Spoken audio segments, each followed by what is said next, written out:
டேய் டோனி தலையா, இந்த லண்டனுக்கு சரக்கு அனுப்பிச்சுமே அந்த ஃபைல் எல்லாம் எங்கடா? ஆபீஸ் ஃபைல்ல இருக்க எடுத்து போங்க. டேய் என்ன நீ ரொம்ப தான் சலிச்சுக்கிற? அது இல்லண்ணே, தில்ரூபா வராம போர் அடிக்கண்ணே. அவ வந்தா மட்டும் உங்ககிட்ட சிரிச்சு பேசி அப்படியே பல்லாங்குழி விளையாடுவாங்க. அதுக்கு இல்ல, நானும் தில்ரூபாவும் ஆடிப்பாடி வேலை செஞ்சா அழுப்பு இருக்காது இல்ல? இம்பாசிபிள். அவ உங்ககிட்ட பேசவும் மாட்டா, சிரிக்கவும் மாட்டா. அவ என்கிட்ட தான் பேசுவா, என்ன பார்த்தா சிரிப்பா. அதெல்லாம் கிடையாது, என்ன பார்த்தா சிரிப்பா. இல்ல, என்ன பார்த்தா சிரிப்பா. உங்களுக்கு ஒரு விஷயம் தெரியுமா? என்ன? நேத்து தில்ரூபா எனக்கு 2 பிஸ்கட் வாங்கி கொடுத்தா. உங்களுக்கு வாங்கி கொடுத்தாளா? அவ தினம் வரும்போது கேட்டு கிட்ட ஒரு நாய் படுத்திருக்கும்.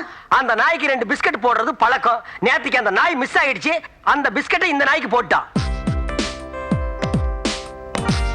ஓ மேரே தில்ரூபா.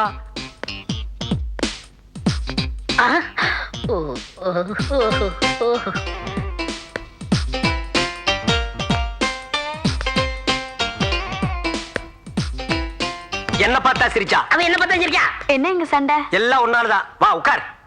நம்ம 2 பேருக்குள்ள ரிலேஷன்ஷிப்ப அவன் டவுட் பண்றான். அவன்கிட்ட சொல்லு. அம்மா அப்பா இல்லாத என்கிட்ட நீங்க 2 பேரும் போட்டி போட்டு இவ்ளோ பாசம் காட்டுறது எனக்கு ரொம்ப சந்தோஷமா இருக்கு. அத பத்தி நான் கவலைப்படல. அவன் என்ன ரேஞ்சில வச்சிருக்கேன், என்ன ரேஞ்சில வச்சிருக்கேன், அதை சொல்லு. சொல்லுமா. என் உடம்புக்கு முடியாதப்போ டாக்டர் கூட்டிட்டு வந்து என் உடம்ப பாத்துக்கிட்டீங்க. வாடகை கொடுக்க முடியாம நான் கஷ்டப்பட்டப்போ வாடகை கொடுத்து என் மானத்தை காப்பாத்துறீங்க. அதனால உங்களை என்னோட அண்ணங்கிற ஸ்தானத்துல நான் வச்சிருக்கேன். தம்பி, ஹார்ட் அட்டாக் வந்துற போது கொஞ்சம் தள்ளி உட்காரு. தள்ளி உட்கார்றா. என்ன ரேஞ்சில வச்சிருக்கேன் சொல்லு.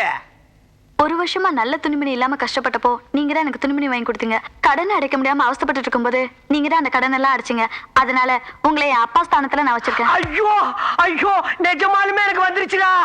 தங்கச்சி, இப்பதாம்மா என் வகுத்துல பாட பார்த்தேன்.